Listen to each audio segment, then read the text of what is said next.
احادیث طیبہ کی روشنی میں ان مقامات کا ذکر کریں گے جہاں پر آقا کریم علیہ الصلوۃ والسلام نے بسم اللہ الرحمن الرحیم پڑھنے کی ہم سب کو ہدایت فرمائی ہے۔ سب سے پہلی بات یہ یاد رکھنے والی ہے کہ اللہ تبارک و تعالیٰ کی ذات کائنات میں وہ ذات ہے جو تمام رحمتوں تمام برکتوں کا خالق بھی ہے اور اس کا مالک بھی ہے۔ اللہ پاک نے قرآن مجید میں فرمایا تبارک الذی بیدہ الملک، سورہ ملک شروع ہوتی ہے، پہلی آیت کریمہ ہے۔ بڑی برکت والی ذات ہے اللہ کی جس کے دست قدرت میں ساری کائنات کی بادشاہی ہے۔ ایک اور مقام پہ فرمایا فتبارک اللہ رب العالمین، بڑی برکت والی ذات ہے اللہ کی جو سب جہانوں کا پروردگار ہے۔ اللہ نے برکت کا، ظاہر ہے کہ وہ مالک اور خالق ہے۔ ایک مقام پہ اللہ پاک نے اپنے نام کی برکت کا ذکر کیا، سورہ رحمان کی آخری آیت کریمہ، فرمایا تبارک اسم ربک ذی الجلال والاکرام، بڑی برکت والا ہے آپ کے رب کا نام جو بڑی عزت اور بڑی بزرگی والا ہے۔ یہاں پر آپ کے رب کا نام بڑی برکت والا ہے۔ یہ جو بسم اللہ الرحمن الرحیم پڑھتے ہیں تو یہ اللہ کے نام کی مدد لیتے ہیں، اللہ کے نام سے برکت لیتے ہیں، اور اللہ تعالیٰ کے نام کے ساتھ مصاحبت اور اس کو اپنے ساتھ ملا کر اپنے کام کا آغاز کرنا ہے۔ آپ اندازہ فرمائیں کہ جس کام سے بسم اللہ پڑھی جائے تو اس کے اندر کس قدر اللہ تعالیٰ کے نام کی برکت سے برکتیں پیدا ہو جایا کرتی ہوں گی۔ ایک اصولی بات تو یہ ہے، حدیث پاک کے اندر آئی کل امر ذی بال لم یبدأ بسم اللہ فہو ابتر، ہر قابل قدر کام، اچھا کام اگر بسم اللہ سے شروع نہ کیا جائے تو وہ بے برکت رہتا ہے، نامکمل رہتا ہے، اس کے اندر وہ خیر و برکت پیدا نہیں ہوتی جو اللہ کے نام کے نتیجے میں پیدا ہوتی ہے۔ یہ ایک جنرل اصول ہے، ہر اچھا کام، اس میں تخصیص ختم کر دی، جو بھی اچھا کام ہے، جو بھی معروف ہے، جو بھی خیر کا کام ہے، قابل قدر کام ہے، اس کی ابتدا سے پہلے بسم اللہ پڑھنی چاہیے۔ کچھ مخصوص کام جن کا ذکر احادیث طیبہ کے اندر آیا، ان میں ایک تو قرآن مجید جب ہم پڑھتے ہیں یا کوئی کتاب جب ہم اچھی پڑھتے ہیں تو اس کو بھی اللہ کے نام سے شروع کرنا چاہیے، جیسا کہ پہلی وحی اتری تھی اقرأ بسم ربک الذی خلق، پڑھیے اپنے رب کے نام کے ساتھ جس نے پیدا فرمایا ہے۔ تو رب کا نام ہی بسم اللہ الرحمن الرحیم، اسی کے اندر شک رکھا گیا ہے۔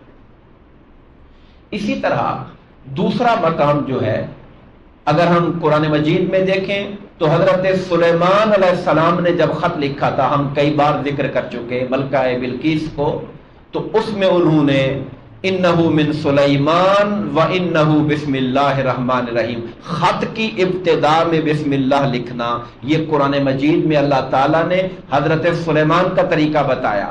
اور ہمارے آقا کریم علیہ السلام نے جب روم کے بادشاہ کو یا حبشہ کے بادشاہ نجاشی کو یا ایران کے کسرا کو جو حضور نے خطوط بھیجے تھے ان سب میں بسم اللہ لکھی تھی، تو بسم اللہ لکھنا بھی ہمارے آقا کی سنت ہے کسی تحریر سے پہلے۔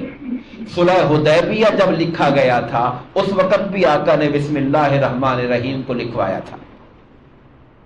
یہاں پر ایک بات اور واضح کرتا چلا ہوں، آپ دیکھتے ہوں گے ہمارے ہاں ایک رواج ہے بسم اللہ کی جگہ 786 لکھنے کا، 786 786 لکھنے کا، لوگ اسے بسم اللہ کا متبادل سمجھ لیتے ہیں۔ بعض لوگ اس کے بارے میں بہت شدت کے ساتھ اس کو رد کرتے ہیں۔ آج جب میں اس درس کے لیے پڑھ رہا تھا، مطالعہ کر رہا تھا، تو کئی لوگوں نے تو اس کو ہندوؤں سے ملایا ہوا تھا کہ یہ فلانا ان کا جو ہری رام کرشن ہے یہ اس کے نام کے بنتے ہیں اور یہ شرک ہو جاتا ہے، معاذ اللہ۔ ہر بات پر انتہا پسندی کا رویہ اختیار کر لیتے ہیں، یہ بھی درست بات نہیں ہے۔ مگر پہلی اصولی بات یہ ہے کہ دنیا کا کوئی لفظ بسم اللہ الرحمن الرحیم کا بدل نہیں ہو سکتا۔ جو برکتیں بسم اللہ الرحمن الرحیم میں ہیں وہ 786 میں نہیں ہیں. بالکل کلیئر بات ہے، اس میں کوئی شک نہیں ہے. اور صرف بسم اللہ نہیں، ہم جو اولیاء کے ساتھ رحمت اللہ تعالی علیہ کی جگہ لوگ رے ہے ڈال دیتے ہیں، ہم لوگ اختصار پسند ہو گئے ہیں. رضی اللہ عنہ کی جگہ رے زواد ڈال دیا، صلی اللہ علیہ وآلہ وسلم لکھنے کی بجائے ہم نے سواد سے کام چلا لیا یا سواد لام عین میم لکھ دیا. اس طرح لکھنے سے وہ ثواب وہ برکت حاصل نہیں ہوتی. یہ علماء کرام کی متفق رائے ہے. اور باقی رہا یہ کہ اگر کوئی لکھ دیتا ہے تو اس کے بارے میں کیا حکم ہے، تو حکم یہ ہے کہ یہ اس کی مثال ایک ایبریویشن کی ہے. جیسے کچھ کوڈ ہوتے ہیں ایجنسیوں کے، مختلف اداروں کے، جن کو پڑھنے سے ایک خاص مفہوم ذہن میں آ جاتا ہے، تو علماء نے کہا اسے کوڈ سمجھا جائے. 786 لکھا دیکھا جائے تو زبان سے لکھا نہیں تھا مگر زبان سے بسم اللہ الرحمن الرحیم پڑھ لینی چاہیے. وہ 786 آپ کو یاد کروا دے کہ یہاں بسم اللہ پڑھنی ہے. تو ہم نے اس لیے احتیاط برتی کہ چلیں اگر ہم نے خط پہ لکھ دیا، تحریر پہ لکھ دیا، کاغذ پہ، خدا جانے وہ کہاں کہاں جاتا ہے. کوئی اس کا احترام کرتا ہے نہیں کرتا ہے، کوئی ایسے پھینک دیتا ہے، ڈسٹ بن میں ڈال دیتا ہے. تو بجائے اس کے کہ بے احترامی ہو اس کی، تو ہم نے 786 لکھ دیا اور لکھتے ہوئے بھی بسم اللہ منہ سے پڑھا. جس کے پاس گیا اس نے بھی بسم اللہ منہ سے پڑھا اور اس کو بطور علامت لکھ لیا. چلو یاد دہانی ہو جائے تو کوئی حرج نہیں ہے، لکھنے میں کوئی حرج نہیں ہے. لیکن اسے بدل نہیں سمجھنا چاہیے. بسم اللہ کا بدل نہیں ہے، بسم اللہ منہ سے ہی پڑھی جائے گی.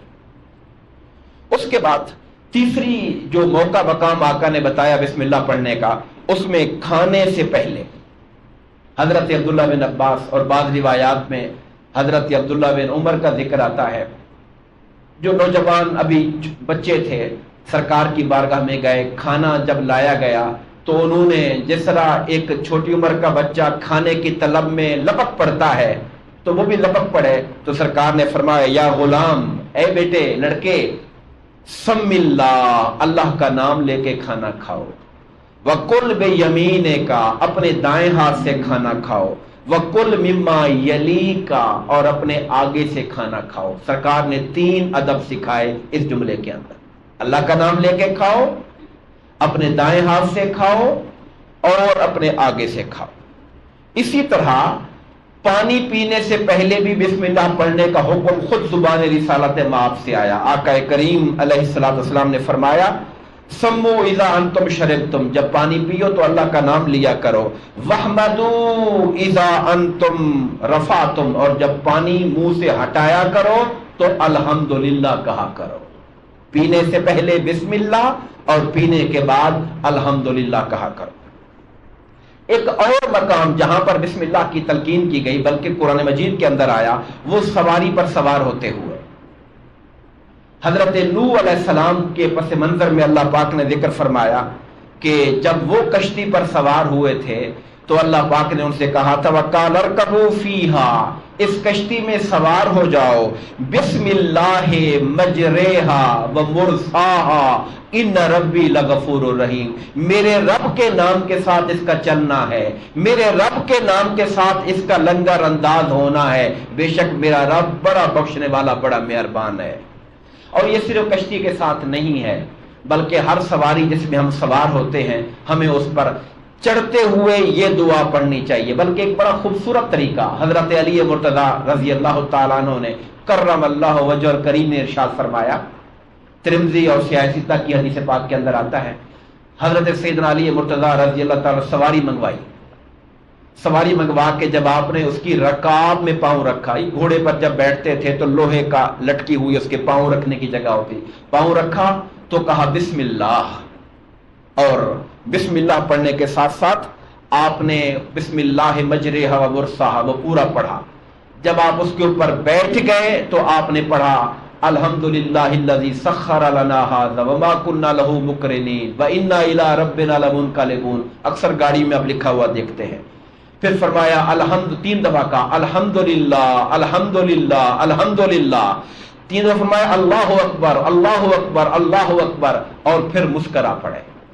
لوگوں نے پوچھا یہ آپ بڑا آپ نے ایک ردم اور ایک ترتیب بتائی ہے اور آخر میں مسکرا بھی پڑے ہیں، یہ اس میں حکمت کیا ہے؟ کہا میں نے جو کچھ تمہارے سامنے کیا ہے میں نے اپنے آقا حضور نبی کریم کو ایسا کرتے ہوئے دیکھا تھا اور آپ بھی ایسے مسکرا پڑے تھے، اور میں نے بھی آقا سے پوچھا تھا کہ یا رسول اللہ مسکرائے کیوں ہیں؟ تو اس میں پھر ایک دعا کا ذکر آیا کہ جب وہ بیٹھ جاتا ہے اس پر تو ایک دعا مانگتا ہے، سبحانک انی ظلمت نفسی فاغفر لی انہ لا یغفر الذنوب الا انت۔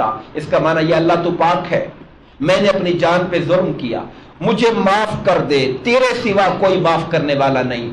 آقا سے حضرت علی فرماتے ہیں میں نے حضور سے پوچھا تھا کہ آپ ہنسے کیوں ہیں؟ میں جب بندہ یہ دعا پڑھتا ہے کہ اے اللہ تو پاک ہے، میں نے اپنی جان پہ ظلم کیا اور تو مجھے معاف کر، تیرے سوا معاف کرنے والا کوئی نہیں، تو اللہ تعالیٰ کی ذات بھی ہنس پڑتی ہے اور فرماتی ہے میرے بندے کا ایمان اور یقین ہے کہ میرے سوا معاف کرنے والا کوئی نہیں ہے، اس لیے مجھ سے کہتا ہے باری تعالیٰ تو مجھے معاف فرما دے۔ اللہ بھی خوش ہو جاتا ہے اپنے بندے کی یہ بات سن کر۔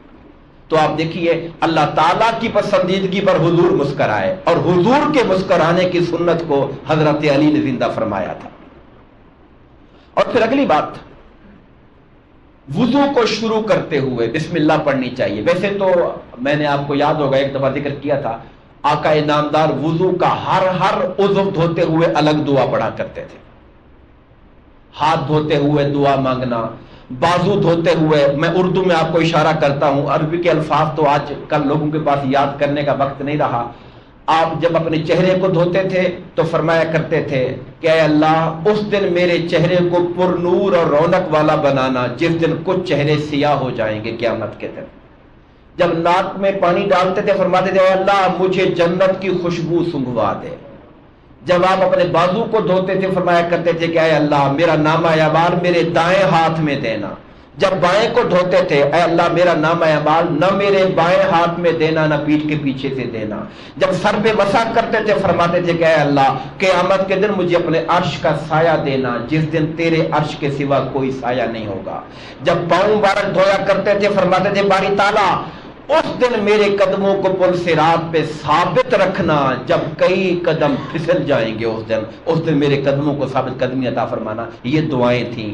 اور بسم اللہ، اگر اور دعا کوئی بھی نہ آتی ہو تو بسم اللہ کے ساتھ ہر عضو دھوئیں۔ حدیث پاک میں جو لفظ آئے ہیں فرمایا لا وضو لمن یذکر اسم اللہ، اس کا وضو نہیں۔ یہاں وضو نہیں کا مطلب یہ ہے کہ وضو کامل نہیں، وضو مکمل نہیں، جو اللہ کے نام کے ساتھ شروع نہیں کرتا۔ تو اس سے بسم اللہ کے پڑھنے کو بعض لوگوں نے واجب قرار دیا ہے، مگر مختار مذہب یہ ہے، پریفرڈ یہ ہے کہ یہ مستحب ہے اور انسان کو پڑھنا چاہیے۔ اسی طرح بسم اللہ کا ایک موقع مسجد میں داخل ہوتے وقت اور مسجد سے نکلتے ہوئے۔ ترمذی شریف میں صاحب مشکات نے حدیث نقل کی کہ خود آقا کریم علیہ الصلوۃ والسلام جب مسجد میں آتے تھے فرماتے تھے بسم اللہ اللہم صلی علی محمد اللہم افتح لی ابواب رحمتک، یہ حضور کے الفاظ ہیں۔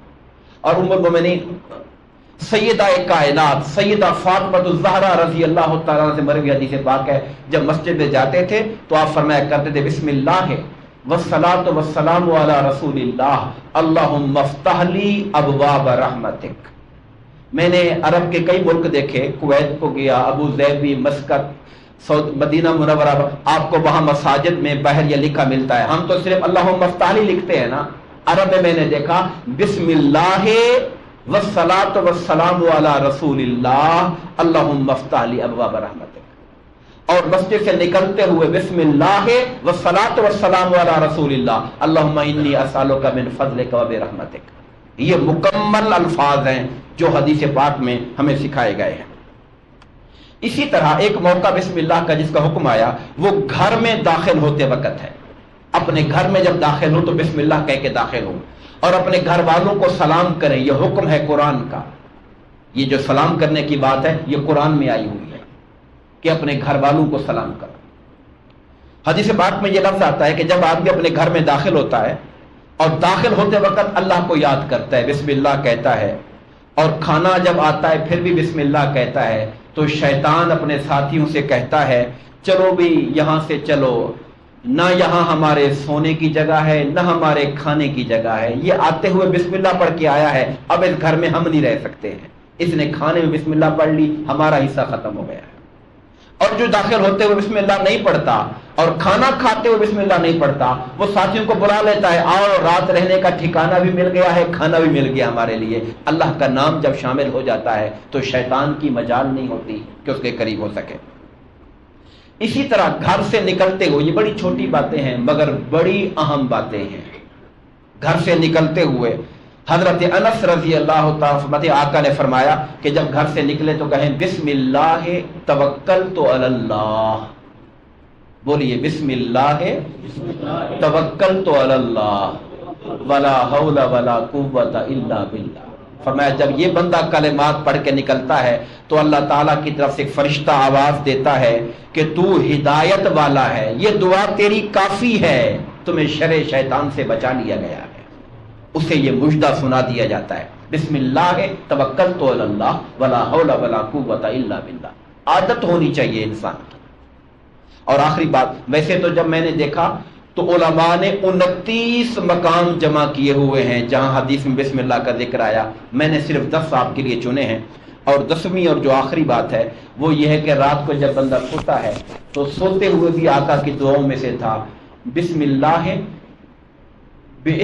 حدیث پاک کے الفاظ میں دیکھ لوں، اس میں الفاظ یہ ہیں کہ اللہم باسمک اموت و احیا، اے اللہ تیرے نام کے ساتھ ہی میری موت ہے اور تیرے نام کے ساتھ میری زندگی ہے۔ نیند کو بھی موت کی چھوٹی بہن کہا جاتا ہے، تو نیند بھی ایسی ہی ہے کہ جیسے انسان موت کی طرف جا رہا ہے۔ میں اللہم باسمک اموت و احیا، اے اللہ تیرے نام کے ساتھ میری موت اور تیرے نام کے ساتھ میری زندگی ہے۔ دعا فرمائیے اللہ تبارک و تعالی ہمیں زندگی کے تمام مراحل کے اندر اپنے نام کی برکت عطا فرمائے اور دنیا اور آخرت کی خیر عطا فرمائے۔ آمین۔ وما علینا الا البلاغ المبین۔